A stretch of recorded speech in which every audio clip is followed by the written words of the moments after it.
we're kind of conditioned to not be happy with what we've got, to keep looking for the next thing, for the next thing, for the next thing, and it really kind of ruins what's going on now. It kind of ruins the moment of just enjoyment.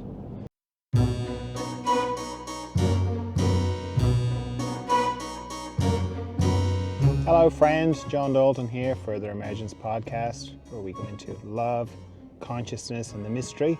And in this episode we're going into internal solutions, dealing with projection, co-creating the world, and worry. Well, it's raining again, so I didn't want to record another episode sitting inside. So rather than, I can't walk around too much, or I can, but the cameras get all wet. So let's go for a little drive. Let's go for a little drive on the country. The roads are a little bit narrow, but they're going to get bigger. And we'll be, at least we'll be a little bit out in the nature. So just before we start, just let me remind you, you can write to me at john@furtheremergence.com. Not saying I have all the answers or anything, but I do like hearing what I have to say. It's amazing the responses that come out of me, to me anyway. So yeah, and for the feedback is my responses are helpful. So if you would like to write to me, that would be lovely.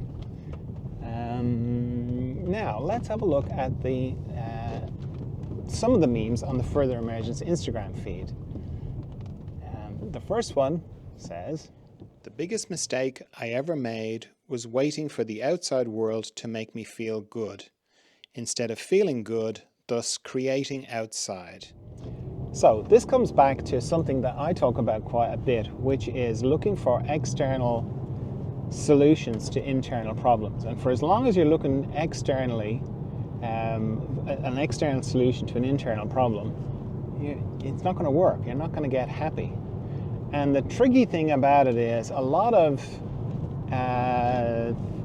problems, in inverted commas, can feel like they're external problems. But when you get into it, often a lot of them are internal problems.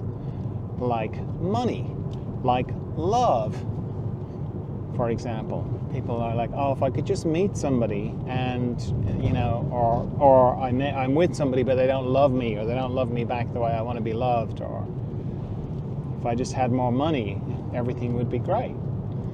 And neither of those things are true, If I had a better job, I'd be happier. If I had anything that you kind of go externally, if I had this, then I would be happy. It probably won't make you happy. It'll make you happy short term, but long term, it won't, because all the feelings you have are inside you, which means all the external things are just triggers to those feelings. It's like loneliness. I get asked about loneliness often, and it's like, the idea is, oh well, if I had a special someone, or if I had more friends or whatever, I would be happy. I'd feel differently. And it's like, well, maybe, but where would you feel those happy feelings? And it's like, well, what do you mean? It's like, well, you'll only ever feel those happy feelings you're inside you. You're not going to feel them in the other person. So if you met the love of your life, you wouldn't feel the feeling of love in that person. You'd feel it inside you. So kind of follows then that the feelings are there already, or at least you have the potential for those feelings inside, and you can aim to access those feelings now. And they are, certainly with loneliness and love and those kind of things, I've discovered they feel different. Like when you are madly in love with somebody, then as soon as you see them all the lights go on inside. It's beautiful. When you find those same lights without needing an external person to turn them on, they don't come on like instantly. But then they don't go off instantly either as well. When the love of your life goes, you know what, it's not me, it's not you, it's me, and I think we should finish, and all your lights go off. It's finding that when you find them yourself, they don't switch on, they sort of gradually come on, and then they just stay on, and then it doesn't really matter what's going on outside you, they're there all the time. Because certainly with relationships, bear in mind that a lot of the things we want in relationships are carryovers from our childhood. It's like we have a checklist of things we want to sort out, about love and being loved, that we try and work our way through with our parents. And whatever's left on the checklist, and usually it's a lot, we just carry over to our relationship, when we go, oh, well, I'm going to meet someone and they're going to love me the way I want to be loved, and they're going to know my love language, and they're going to care for me and all that, all of which are fine and valid to ask for in a relationship. But really they're to do with unresolved or gaps in your parenting, and you're trying to get someone outside you to do that. And of course, we're all human, we've all got our blind spots, we've all got our unconsciousness, so everyone's going to fail. People are going to fail at ticking off all your boxes. So it's actually quite a loving thing to try and tick your own boxes off before you either before you get into a relationship with somebody, or that you don't expect them to tick any of your boxes, that you just keep going to trying to take care of those things yourself. And that puts you in a very freeing position, and you kind of get to a place of like, well, what do I even need a relationship for? And that's a very good place to get to, I think, because then you can move forward and you can be in relationship with somebody without needing anything from them. Radical, right? I know. Why would I be in a relationship with somebody if I didn't need anything from them, Well, maybe because you just love them. Maybe you just love being around them, spending time with them, but you don't want anything from them, And heaven forbid, maybe they don't want anything from you either. Maybe they're financially set, maybe they're emotionally together, maybe they don't need anything from you either. Wow, what a radical relationship. Two people who don't need anything from each other, right? Wild, right? But isn't that a lovely thing to aspire for? And to me anyway, certainly, that is a very loving relationship to be in, because you're just there for the love. You're not there because mommy didn't do this for me and daddy said this thing to me, and you have to take care of me, and you don't have any of that. Like, no, I could take care of myself. I'm financially set up, I'm emotionally okay, I've got friends, I've got, I like my life, I like my own company, I don't need anything from you, but I just like being with you. I just love being with you. I just love you. But I don't need you in my life. Shocking. Don't put that in your Valentine card. But I want you in my life, but I don't need you. That's very freeing and very liberating. And if they relate the same to you, then that's beautiful. Because then you've taken care of all your internal things yourself, and you're taking ownership of that. Similarly with money, it's like, you can break it down. You can go, well, if I just had a bit more money, I'd be able to do all these things, and that's true.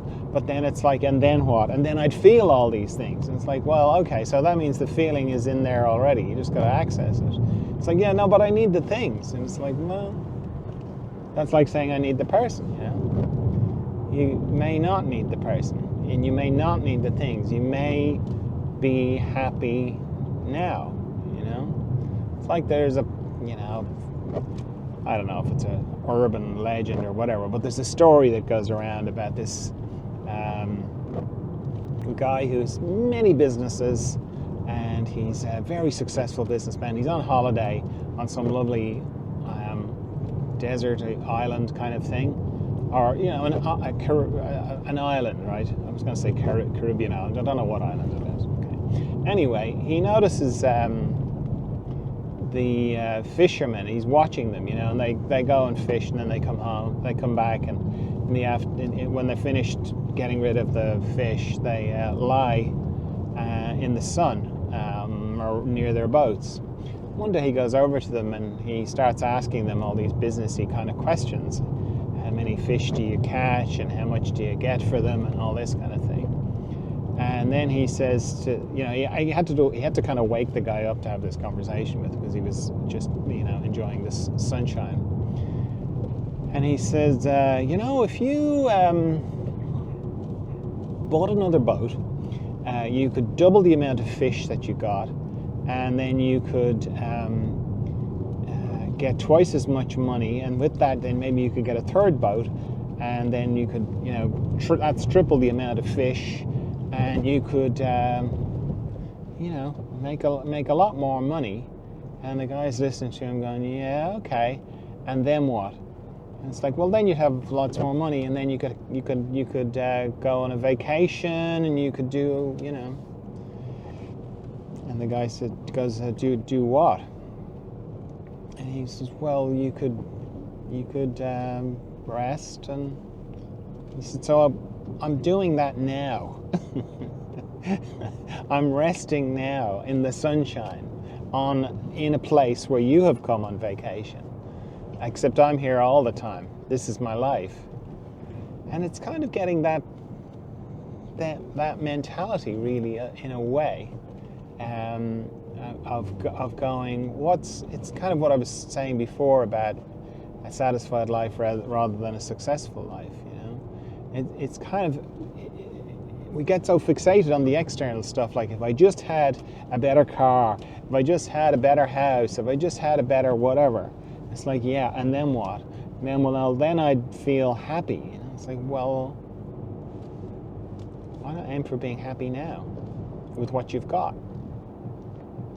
Because we always want the next thing, and the next thing, we're kind of conditioned to not be happy with what we've got, to keep looking for the next thing, for the next thing, for the next thing, and it really kind of ruins what's going on now. It kind of ruins the moment of just enjoyment. So it's a great little meme, this realizing that outside, the external world is never going to make you happy, really. And even if it does, it'll be temporary, and it can be taken away.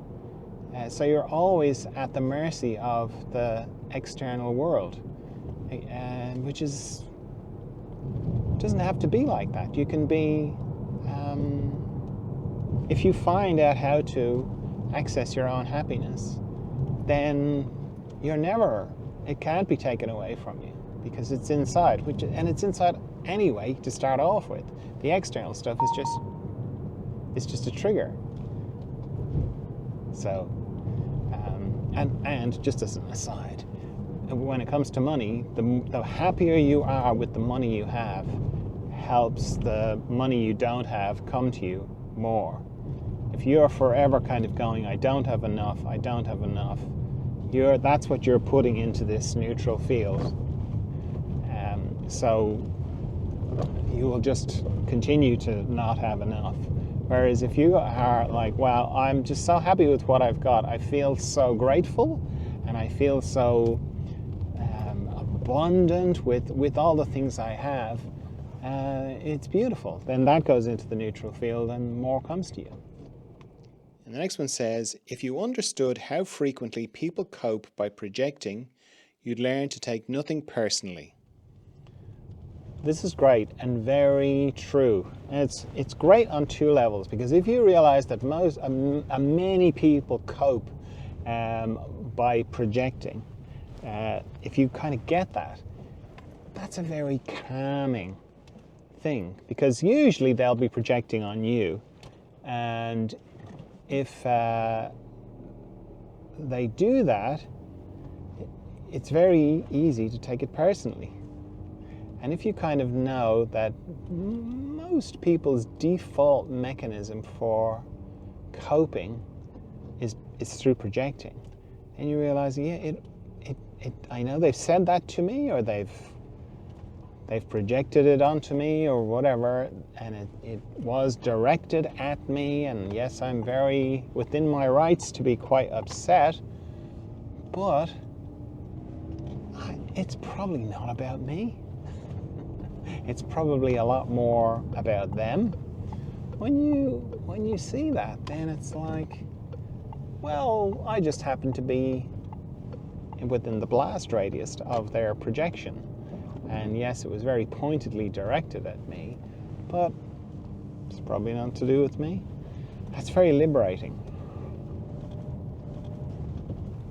And it's a chance to kind of spiritually use it as a kind of a spiritual thing, or a way of letting go of, like, how very dare somebody say that about me.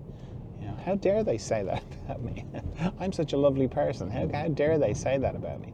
And they misunderstood me. And that's not the way it is. All this energy, it's just freed up when you kind of go, yeah, that is probably got nothing to do with me. That's probably just them being, something's obviously triggered them a little bit, and they're a little bit concerned, and they're projecting that onto me. I mean, you take the feedback. It's always good to take the feedback. It's not just to kind of go, oh, everyone's projecting, it's not me. Everyone's projecting. It's not to do that either. But if you kind of realize that a lot of people do that, and they say things that really don't have a huge amount to do with you, it frees up so much space. It still hurts. It's still a bit, it's still triggering, or it's still, it's not like you're unmoved by it, but there's a lot less reaction to it, which is nice, very nice. So it's just a good thing to remember, just to bear in mind that, particularly when it's like, how dare they say that to me, that you can kind of come back to, you know what, that probably wasn't to do with me. It was probably them just feeling a little bit like they had to protect themselves.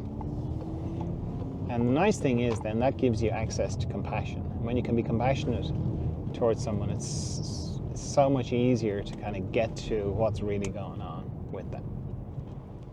The next one says, the way we choose to see the world creates the world we see.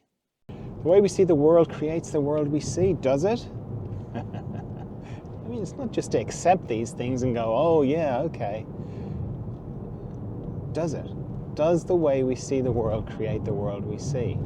I think so. That's been my experience. But it requires a little bit of looking at. It's not something that you immediately know, because the world, our existence, it's an illusion that's geared up to be very believable. So it's like going to a very believable 3D movie. You want to enjoy it, so you don't want to keep remembering that it's not real and that it's a 3D movie. So the world is a bit like that. It's geared up to feel very believable and very real. And one of the ways it does that is that you don't have any influence. This is just a movie that's just happening to you. It's not you're just you're participating, but you're also just someone who's watching the movie. You didn't write it. You didn't choose the actors. You didn't do any of that stuff. That's what the way the illusion is geared up. So it can take a little while for you to kind of go, I think I can influence this thing. That's not a natural, or it's not intuitive. Well, maybe it is intuitive, but it doesn't come naturally, that sense of, you know what, I think I can maybe do something here. But you begin to notice it through talking to people, because you've probably met people and they're like, oh, the world is a terrible place full of terrible people. And you're like, I'm not so sure about that. And they then go on to explain to you why you are wrong. And they do a great job of explaining to you why you're wrong, and maybe you're depressed for half an hour or whatever. And then you just get back to the way you were thinking beforehand. You just automatically, naturally kind of reset back to the way you were thinking. And for the most part, your world is, everybody is quite nice. It's not your experience that people are terrible. It's not your experience that people are awful or anything like that. You know, by and large, everyone's pretty nice, and by and large, it's pretty good. So that begins to kind of go, because maybe you meet that person again 6 months later and they're saying exactly the same thing, and they tell you all the reasons, you know, this thing happened to me, this other thing happened to me, then that person betrayed me, and then this other person stole from me, and you know, they've just got this litany of evidence to back up the way they see the world. And see, when you come across someone that's a very stark opposite to you, you know, it's like currently politically everything's very divided. We're kind of very encouraged to be very divided. You're either one thing or another, which is hilarious because we're far from, you know, black and white about anything. We're very grey. You know, there's nuance to everything, but nuance is not very popular at the moment.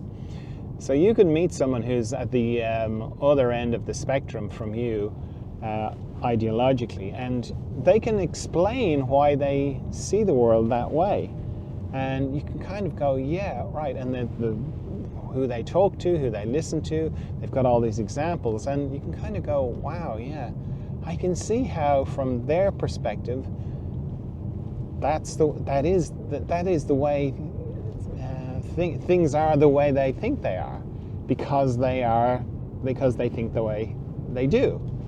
You can kind of see it. And once you can see it like that with somebody else, then you can kind of go, well, hang on a minute. Hang on a minute. Maybe it's the same for me. Maybe the world I see is because of all the evidence I've gathered for the way I see the world, which is another nice little step to make. Because then you can kind of go, okay, so I'm happy enough with my world. Like your degree of happiness, let's say maybe I'm 50% happy with the world, or maybe I'm 60%, or maybe I'm only 30%. Either way, once you get this thing of, this is all pretty subjective. You know, that crazy person at the other end of the spectrum from me sees the world one way, and they have all the reasons, and yeah, you know, so the world looks that way to them, and I am on the other end, so I see it the other way. And without getting into a who's right or who's wrong, which is which uses a lot of energy when you do that, without getting into that, you can sidestep it and go, well, maybe it's influenceable. Maybe this thing that I'm in I can do something with it. Maybe I can change it a little bit. So then you can kind of pick through your perspectives, the way you see things, and go, so I think everyone's okay, and so everybody is okay, and I think it's okay for me to earn a reasonable amount of money, so I do, but I'm lonely, or I'd like my family, my kids they don't call me as much as they used to, or whatever it is. You can kind of go, okay, so maybe I have a thing about it, so maybe I can start to gather evidence in the direction that I'd like it to go.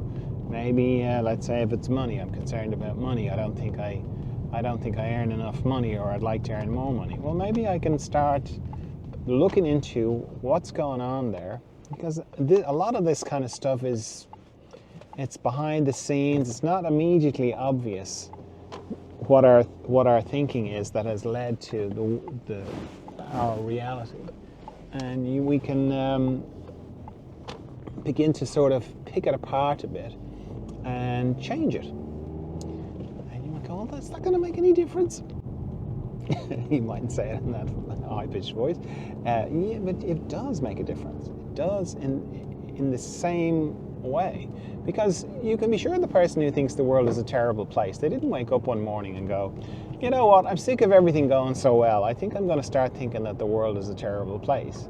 It just happened, accumulated over time. They gathered the moss of that particular perspective. So it's kind of the same. You can go, "Oh, okay, so I can begin to change it. I can begin to change the way I think. I can become conscious of the unconscious thoughts that I have, and I can change the way I think to point my little boat of reality more in the direction of what I want to."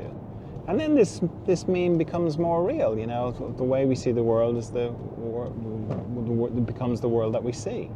It becomes like that then. So yes, definitely worth. It's very helpful, particularly if you want to make the world a better place. If you want to, nature is lovely, nature's grand, but the way we treat each other, if you want that to improve, then beginning to think like that and seeing your own power in it, and seeing what the way you expect things to be makes a difference, and in a way creates the way things are. That's very helpful. And the last one is the cover of a very large book, the title of which is "Stuff I Worried About That Actually Turned Out Fine." Stuff I worried about that actually turned out to be fine. And that is a big book. And this is a great idea to come to, is this knowledge, realization, categorization, I don't know what to call it, but it's so helpful when you're worried. Because when you're worried, it's intense, isn't it? It can feel like really believable, and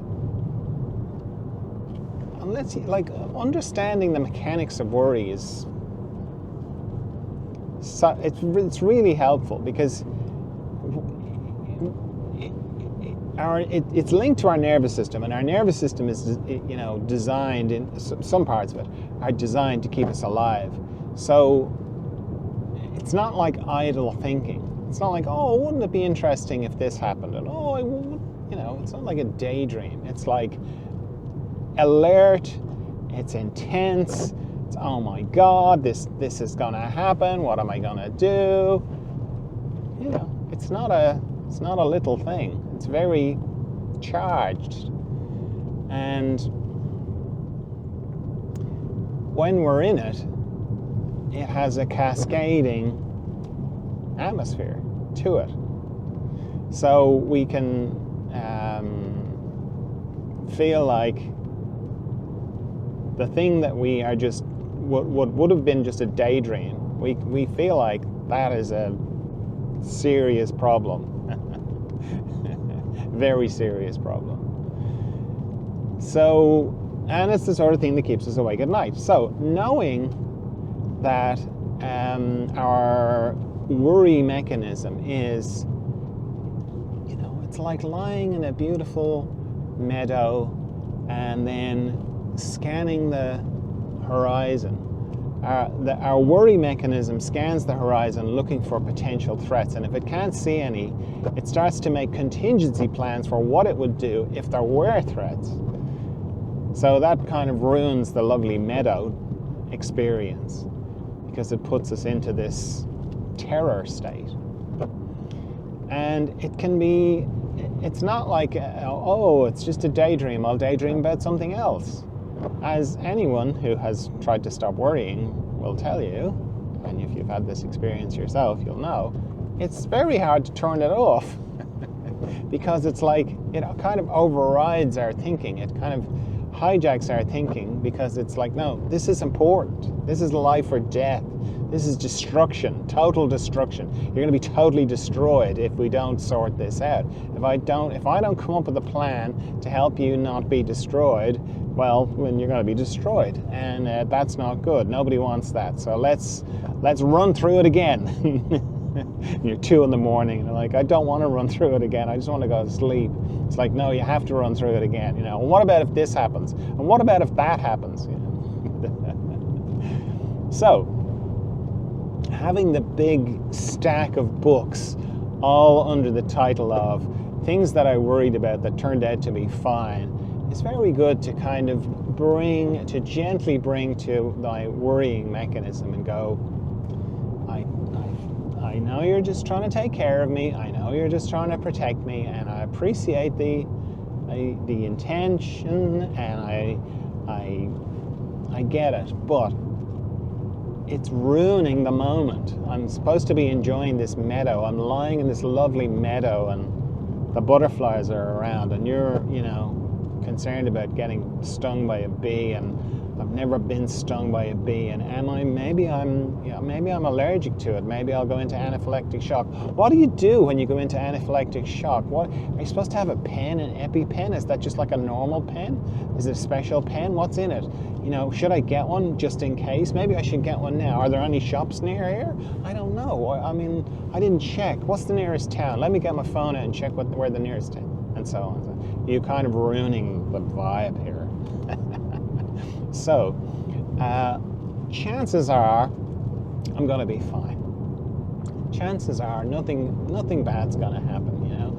And remember all those times that something bad happened unexpectedly that I wasn't prepared for, and I somehow managed to survive. Remember all those times? Well, I'll probably do the same again. You know, I'll figure it out. I'll respond, I'll react, it'll be okay.